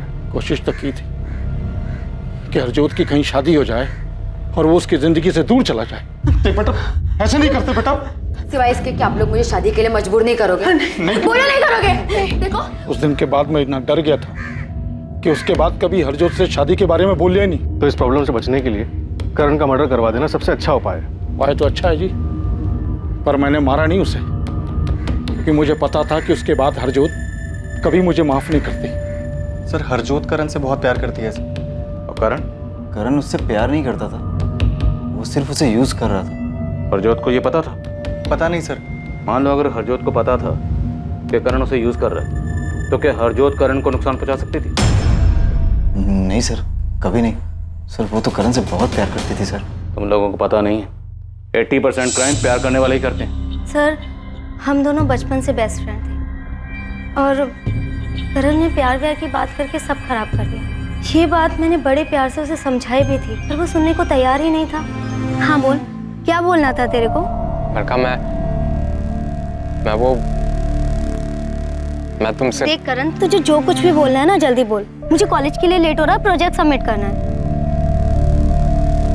बहुत प्यार करता हूँ मैं तुमसे और अपनी पूरी लाइफ तुम्हारे साथ बिताना चाहता हूँ। देख करण, हम बचपन से बेस्ट फ्रेंड हैं, पर सिर्फ फ्रेंड है। मैं तुझे बॉयफ्रेंड की तरह नहीं देख सकती यार। देख मैं भी तुझसे बहुत प्यार करती हूँ, पर सिर्फ फ्रेंड वाला। प्रॉब्लम क्या है मुझ में? करण तुझ में कोई प्रॉब्लम नहीं, तू बहुत अच्छा लड़का है। तुझे मुझसे भी ज्यादा अच्छी लड़की मिल सकती है, पर तुझे पता है ना कि मेरे पापा कैसे हैं। अगर उन्हें इस सब के बारे में पता चल गया तो घर में हंगामा हो जाएगा। लेकिन बरखा। करण प्लीज प्लीज मुझे अपने दिमाग से निकाल दे, हमारा कुछ नहीं हो सकता। सर मेरे इतने समझाने के बाद भी करण ने मेरी एक बात नहीं सुनी। उसने मुझे परेशान करना बंद नहीं किया, वो मेरा पीछा करने लगा। दिन ब दिन उसकी हरकतें बढ़ती ही जा रही थी सर, और एक दिन तो उसने हद ही कर दी। बरखा। करण तू यहाँ पे क्या कर रहा है? क्या हुआ, क्यों चिल्ला रहे हो? कल मुझे आपसे बात करनी है। घुमा फिरा के नहीं कहूंगा, सीधे सीधे बोलता हूँ मैं बरखा से प्यार करता हूँ। हमेशा खुश रखूंगा इसको मैं, और ये भी मुझसे उतना ही प्यार करती है, लेकिन आपके डर से बोलते नहीं है कभी। पापा ये झूठ बोल रहा है, मैं इससे कोई प्यार व्यार नहीं करती पापा। मैंने इससे कभी नहीं कहा कि मैं इससे प्यार करती हूँ। ये झूठ बोल रहा है पापा। शगुन, पापा इसकी बात मत सुनिए। इसको अंदर लेके जाओ। अब भी की अब भी मेरे घर से निकल जा और दोबारा कभी दिखाई मत देना। भूल जा बरखा को। चल निकल, निकल बाहर। सर उसकी वजह से मेरी पढ़ाई, मेरा करियर सब बर्बाद हो गए। उसने मेरी जिंदगी तबाह कर दी सर। उसने तुम्हारी जिंदगी बर्बाद कर दी और तुमने उससे बदला लिया उसका मर्डर करके। क्या? सर मैंने ऐसा कुछ नहीं किया, मैंने नहीं मारा उसे। करण को मारने का मकसद था तुम्हारे पास, और उसका मर्डर तब हुआ जब तुम अपने माँ बाप के पास आई हो। मेरी मम्मी की तबीयत खराब चल रही है, इसीलिए मैं यहाँ पे आई हूँ सर। सर हम आपको ये कैसे बता सकते हैं सर कि बरखा करण का मर्डर कर सकती है या नहीं? हरजोत को छोड़कर उसके पिता दिलबाग और बरखा के अलावा और किसे करण से प्रॉब्लम थी? पता नहीं सर, हमें जो कुछ पता था हमने आपको सब सच सच बता दिया।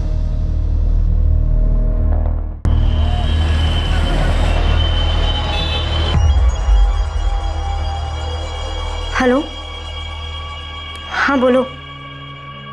हाँ पुलिस आई थी यहाँ पे, पर उन्हें तुम्हारे बारे में कुछ पता नहीं है। हाँ मैंने सब संभाल लिया है।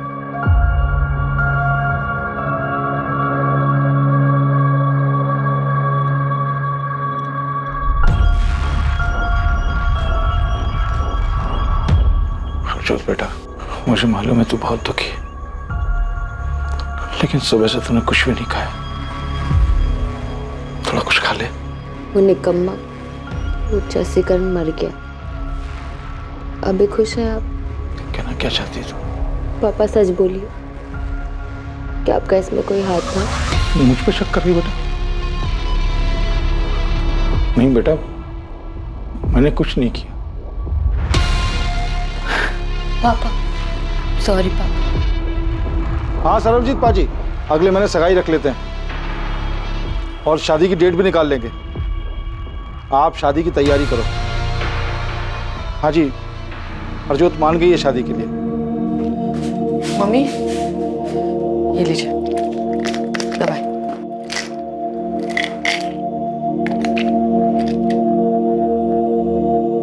मम्मी आप हमारे साथ मोगा क्यों नहीं चलती? हाँ, आप यहाँ अकेले रहोगे तो आपको करण की याद और भी आएगी ना। हमारे साथ रहोगे तो थोड़ा चेंज मिल जाएगा आपको।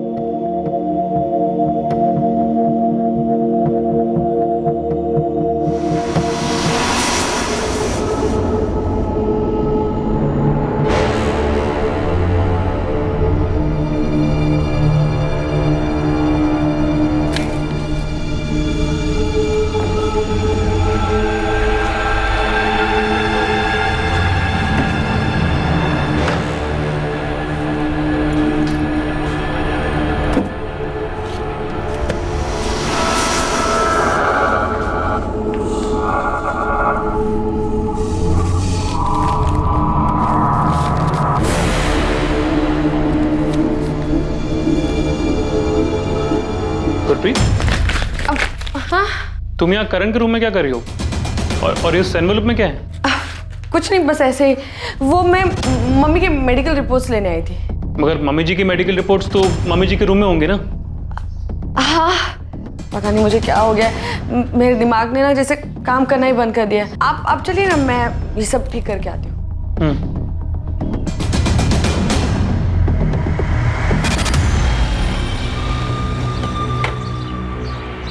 पोंटी, कोई अच्छी खबर बता। कुछ पता चला करण के बारे में? साहब करण के बारे में तो नहीं, बरखा के बारे में जरूर कुछ पता चला। क्या? सर करण से नफरत तो इसलिए नहीं करती थी कि उसका कॉलेज छूट गया था, उसकी पढ़ाई छूट गई थी, बल्कि वो एक लड़के से प्यार करती थी और साहब वो दोनों शादी करने वाले थे। लेकिन करण के ड्रामेबाजियों की वजह से उनके बाप ने उसकी शादी कहीं और कर दी। और असली खबर साहब ये है कि इन दोनों का अफेयर अभी भी चल रहा है। कौन है ये लड़का और कहाँ रहता है? निहाल अहलूवालिया, रणबीरपुर में रहता है। लेकिन बरखा के कॉल रिकॉर्ड में हमें किसी निहाल अहलूवालिया का नंबर नहीं मिला। तो क्या ये बरखा 2 नंबर यूज कर रही है? हाँ साहब, क्योंकि खबर पक्की है, उन दोनों का चक्कर अभी भी चल रहा है। और बरखा की शादी के बाद निहाल बौखला गया। हाँ सर, मैंने मारा था उस साले को। रामनाथ, थाना ही। सॉरी सर, पर सब खत्म कर दिया था उसने। कितना कुछ सोचा था मैंने। मैं नौकरी ढूंढ रहा था, सोचा कि एक अच्छी नौकरी मिलेगी तो बरखा के बाप से उसका हाथ मांग लूंगा। लेकिन उससे पहले ही करण ने तमाशा कर दिया और बरखा की शादी किसी और से हो गई। 5 सितंबर की रात को कहाँ था तू? सर मैं घर था अपने। साले, अगर तू घर पे था तो जिस वक्त जिस रात करण का मर्डर हुआ, तेरा फोन वहां पे क्या कर रहा था? सर मैं सच बोल रहा हूँ सर, मैंने करण को नहीं मारा। सिर्फ तूने नहीं, तूने और तेरी गर्लफ्रेंड बरखा दोनों ने मिलकर मारा है। तूने पहले से प्लानिंग कर रखी थी। जब बरखा अपने माँ बाप के घर जाएगी, तुम दोनों मिलकर करण का मर्डर करोगे, है ना? नहीं सर, ये सच नहीं है। उस रात तो बरखा के साथ नहीं था? सर मैंने करण को नहीं मारा सर, मैं इससे ज्यादा और कुछ नहीं बता सकता। ठीक, तो सोच ले ज्यादा कब बोलना। तब तक सड़िए, जाने मत देना। सर अगर निहाल ने करण को नहीं मारा तो फिर बता क्यों नहीं रहा है कि उस रात करण की कॉलोनी में करने क्या गया था? ये निहाल उस रात बरखा के साथ होगा, इसलिए नहीं बता रहा। हमें ये पता लगाना है कि क्या इन दोनों ने मिलकर करण का मर्डर किया। देखते हैं, कुछ वक्त अंदर रखते हैं, शायद 7 बार आ जाए। सर अब तक जितने भी लोगों से पूछताछ की, किसी का भी कनेक्शन साहिब नगर से नहीं, जहाँ करण की लाश मिली थी, और किसी के फोन रिकॉर्ड में भी कुछ नहीं मिला। समीर, कहीं हम गलत डायरेक्शन में तहकीकात तो नहीं कर रहे? करण की माँ ने बताया कि उनकी 10 एकड़ जमीन, 10 एकड़ जमीन कम नहीं होती। सर आपका मतलब है कि जमीन को लेके कोई झगड़ा? चांसेस हैं सर, अगर प्रॉपर्टी के पेपर्स करण के नाम हो तो। पता लगा प्रॉपर्टी किसके नाम पर और इनकी माली हालत कैसी, और करण की बहन गुरप्रीत और उसका जीजा अमन, दोनों के कॉल रिकॉर्ड्स निकलो। Right sir.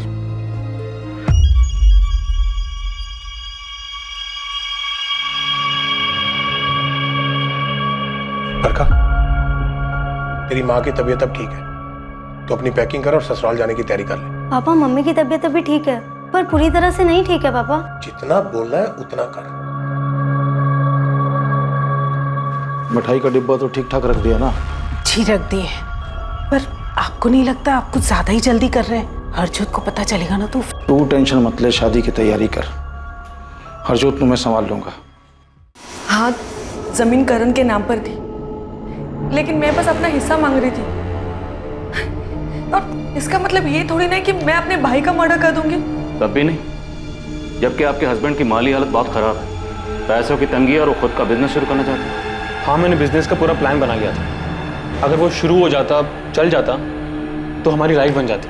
लेकिन शुरू नहीं हो पाया, है ना? क्योंकि करण ने प्रॉपर्टी में हिस्सा देने से साफ मना कर दिया था। हाँ, क्योंकि उसे अपने अलावा और कुछ नहीं दिखता था। वो सारी प्रॉपर्टी, सारा पैसा नशे में उड़ा देना चाहता था। और इस बात का बहुत गुस्सा था? नहीं, गुस्सा नहीं था, पर बुरा तो लगा था। मैंने तो गुरप्रीत को ये भी बोल दिया था कि कोई जरूरत नहीं उसे हिस्सा मांगने की या पैसे मांगने की।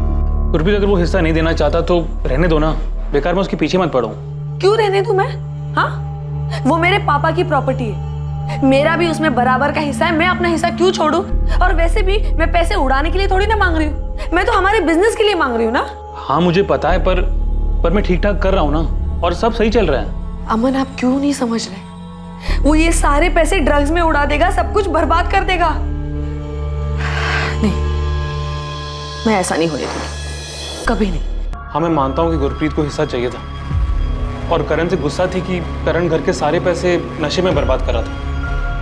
पर गुरप्रीत करण की बहन है, वो अपने छोटे भाई को कैसे मार सकती है? अमन, जब बात प्रॉपर्टी पे आ जाती है ना, तो अच्छे अच्छे साधु भी डाकू बन जाते हैं। होते होंगे सर, पर गुरप्रीत ऐसी बिल्कुल भी नहीं है। तुम्हारी और करण की बिल्कुल भी नहीं बनती थी ना? हाँ, वो मुझे पसंद नहीं करता था, क्योंकि मैंने और गुरप्रीत ने उसके पापा की मर्जी के खिलाफ शादी की थी। लेकिन मैंने करण को नहीं मारा, और ना ही गुरप्रीत ने मारा। नहीं सर, ना मेरी बेटी ना मेरा दामाद, दोनों ही ऐसा नहीं कर सकते। वजह ही नहीं है उनके पास ऐसा कुछ करने की। उनके पास वजह नहीं है तो किसके पास? क्या पता। करण के दोस्त तेजपाल ने बताया कि मर्डर वाली रात करण बाहर खाना खाने वाला था। क्या कोई ऐसी फिक्स जगह थी जहाँ अक्सर करण खाना खाने जाता था? हाँ जी, हमारी कॉलोनी के बाहर ना एक गुड्डू दा ढाबा है, करण अक्सर वहीं जाया करता था। तो मर्डर वाली रात भी करण वहीं गया होगा खाना खाने के लिए? ओ साहब जी, ये तो मुफ्तखोर है। वो खाना खाने हमेशा यहीं आता है, और 100 में से 80 बार तो इसके पास पैसे नहीं होते। उस रात भी यही हुआ था।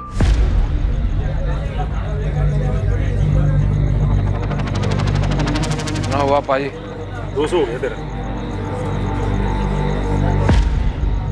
क्या हुआ पाजी? गड़बड़ हो गई। वो क्या, आज फिर पर्स का पुल है? वो साले बखारी तो शर्म नहीं आती, और रोज ऐसा फ्री का खाना खाने हैं? और पैसे कौन देगा? तेरा बाप? पाजी, बाप पे मत जाओ वरना। और क्या वरना? वो एक तो फ्री का खाना खाता है, ऊपर से चौड़ा होता है। कॉलर छोड़ो मेरा। ओए, और तुम बहुत मार खाए हो मेरे से। यार तू लड़ रहा है? यार पैसे नहीं देता यार। तो बिल की बात है ना, मैं देता हूँ इसका बिल। कितना हो बताओ? 200 हो गया। हेलो, और ठीक है, चलो चल। कौन था वो आदमी जो करण को अपने साथ ले गया था? पता नहीं साहब जी, वो पहली बार आया था, मैंने पहली बार देखा उसे। शक्ल याद है? स्केच बनवा सकते हो? साहब जी, स्केच तो मुश्किल है, मैंने उसकी शक्ल अच्छे से नहीं देखी। पर एक काम कर सकता हूँ, अगर वो दोबारा आएगा तो मैं आपको फोन करके बता सकता हूँ। ये पुलिस वाले भी कुछ भी बोलते हैं। मैं अपने भाई को मारूंगी, वो भी प्रॉपर्टी के लिए। अगर ऐसा नहीं था तो उसके कमरे में पेपर चुराने क्यों गई? गुरप्रीत, तुमने पेपर चुराए?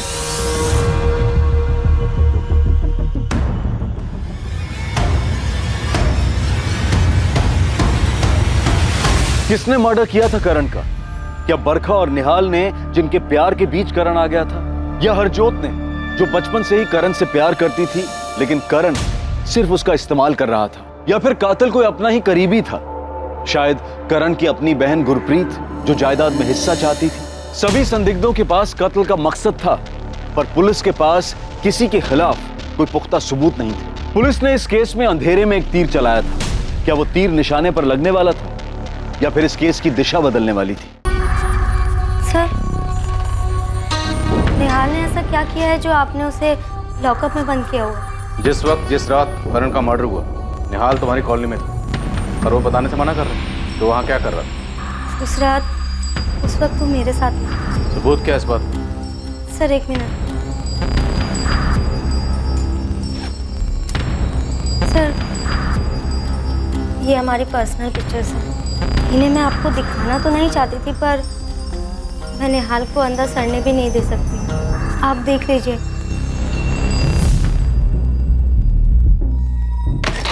सर,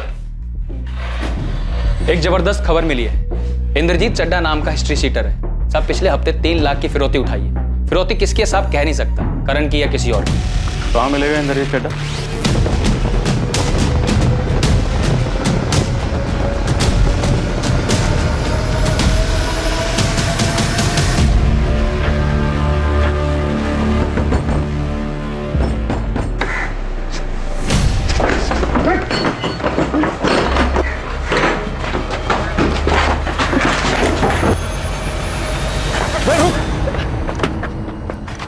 क्या हुआ सर जी? क्यों दौड़ा रहे हो? चल थाने, अब हमारा डंडा तुझे दौड़ाएगा।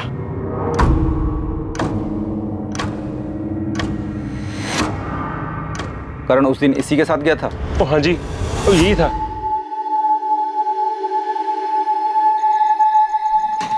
भाई कौन हो आप? मैं जानता हूँ आपको। नहीं, बस इतना समझ ले कि थोड़ी इंसानियत बची है मेरे में, और तुझसे एक छोटा सा काम भी था, इसलिए तेरी मदद की मैंने। मुझसे क्या काम होगा? कुछ खास नहीं, बस पता चला कि तू ड्रग्स लेता है, इसीलिए। पुलिस वाले हो क्या? अरे डर मत, पुलिस वाला नहीं। एक्चुअली मैंने अभी अपना ड्रग्स का धंधा शुरू किया, तुझे भी कुछ हो तो बोल दे। बोल दूंगा, लेकिन स्टफ अच्छा होगा तभी। 1 नंबर स्टफ है मेरे पास, 1 नंबर। ट्राई करेगा? अभी है? ट्राई करवा सकता हूँ, लेकिन तुझे मेरे साथ साहिब नगर तक चलना पड़ेगा, क्योंकि मैं मेरा सारा धंधा वहीं से ही ऑपरेट करता हूँ।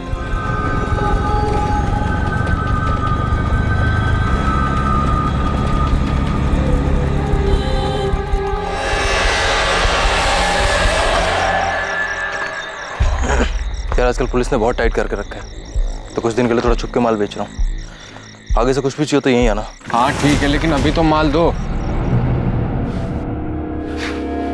हमें पता चल गया कि करण का मर्डर तो नहीं किया। बोल, सुपारी किसने दी? बोल बोल। बताता हूँ साहब, सब बताता हूँ। क्यों मारा करण को? वो तुझे पसंद नहीं करता था इसलिए, या गुरप्रीत को हिस्सा नहीं दे रहा था इसलिए? तेरे इस प्लान में गुरप्रीत भी शामिल थी? नहीं, गुरप्रीत ने कुछ नहीं किया, उसे तो मालूम भी नहीं था। उसे नहीं मालूम तो किसे मालूम? ये सब मैंने अकेले नहीं किया।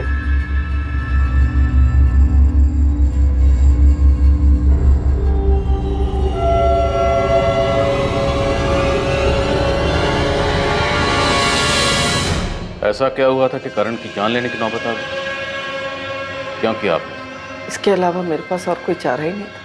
ये मेरे अकेले का प्लान था। अमन तो सिर्फ मेरी मदद कर रहा था। आपने अपने इकलौते बेटे की जान ले ली? करण ने अपने पापा की डेथ को बुलाने के लिए शराब का सहारा लिया, फिर वो रोज रोज पीने लगा। मुझे उसकी चिंता होने लगी। मैंने उसे रोकने की बहुत कोशिश की, उसे पैसे देना भी बंद कर दिया। जब देना बंद किया तो उसने छीनने शुरू कर दिए। मैंने उसे समझाने की बहुत कोशिश की, पर वो हमेशा मुझसे झगड़ा करना शुरू कर देता था। फिर वो नशे के लिए मेरे जेवर तक चुराने लगा। मुझे लगा वो सिर्फ शराब पीता है। ड्रग्स लेते हुए देखा और मैं पूरी तरह हिल गई। वो मेरी आंखों के सामने बर्बाद हो रहा था और मैं कुछ नहीं कर पा रही। उस दिन मैंने तय कर लिया कि मैं करण को 1 रुपया नहीं दूंगी। 4 दिन गुजर गए, करण ने ड्रग्स नहीं लिए। मुझे लगा करण ड्रग्स छोड़ सकता है, वो ड्रग्स छोड़ रहा है और मैं उसकी मदद कर रही हूँ, लेकिन उसका नतीजा इतना भयानक हो सकता है, ये तो मैंने सपने में भी नहीं सोचा था। पर्स कहाँ है मम्मी आपका? कहाँ छुपाया आपने? प्लीज बता दो ना, पर्स कहाँ है? नहीं बताऊंगी, और तेरे ड्रग्स के लिए तो 1 रुपया नहीं दूंगी तुझे मैं। क्या कर रहे हैं? मैं बोल रहा हूँ, मुझे गुस्सा मत दिलाओ, शांति से बता दो कहाँ रखा है पर्स। 1 रुपया नहीं दूंगी, तुझे जो करना है तू कर ले। करण ने मुझे मार मार कर मेरे हाथ पैर और पसलियां तोड़ दी। इतना मारा कि मैं 1 महीने तक बिस्तर से उठ नहीं पाई। उस दिन के बाद जब भी मैं उसे पैसे देने से मना करती, वो मुझे बुरी तरह मारता। कभी कोई सोच ही नहीं सकता है कि एक बेटा अपनी माँ को इतना मार सकता है। लेकिन एक दिन मेरी बर्दाश्त की हद खत्म हो गई और मैंने मैंने अमन से मदद मांगी। मेरी हालत देखकर वो मेरी मदद करने के लिए राजी हो गया। मैंने और गुरप्रीत ने करण को 2-3 बार जबरदस्ती नशा मुक्ति केंद्र भी भेजा था, लेकिन वो किसी न किसी तरीके से वहां से भाग आता था। मेरा बेटा तो कब का मर चुका था। ये तो एक शैतान था, एक जल्लाद था, जिसका मर जाना ही ठीक था। आपका बेटा करण गलत जरूर था, और शायद उसे बचाया जा सकता था। अगर आप पुलिस में कंप्लेंट करती तो करण जेल में होता, जिंदा होता, तब शायद ठीक भी हो जाता। उसे मौत की नहीं, मदद की जरूरत है। आपने अपने इकलौते बेटे की जान ले ली, खुद की, अपने दामाद की, अपनी बेटी की, सबकी जिंदगी खराब कर दी। आरोपियों को आईपीसी की धारा 302 के तहत कत्ल के लिए, धारा 34 के तहत षड्यंत्र के लिए और धारा 201 के तहत सबूत मिटाने के लिए गिरफ्तार किया गया है। हरलीन के मुताबिक उसके पास अपने बेटे करण को बचाने का कोई रास्ता नहीं था, लेकिन ऐसे केसेस में प्यार और धैर्य के साथ लगातार कोशिश करते रहना ही एक सही तरीका है ड्रग एडिक्ट्स की मदद करने के लिए। क्योंकि अलग करना समस्या का हल नहीं है, बल्कि उन्हें अपनाकर जीवन के प्रति सही दिशा दिखाकर बेजार होने से बचाना ही इसका सही उपाय है। अब मैं अनूप सोनी आपसे विदा लेता हूं। फिर मुलाकात होगी एक और नए केस के साथ। देखते रहें क्राइम पेट्रोल सतर्क, सोमवार से शुक्रवार रात 11 बजे। और याद रखें, क्राइम और आपके बीच में सिर्फ इतना फर्क है कि आप कितने सतर्क हैं। सतर्क रहें, सुरक्षित रहें। जय हिंद। इस तरह के और भी एपिसोड देखने के लिए हमारे चैनल को सब्सक्राइब करें और बेल आइकन दबाना ना भूलें।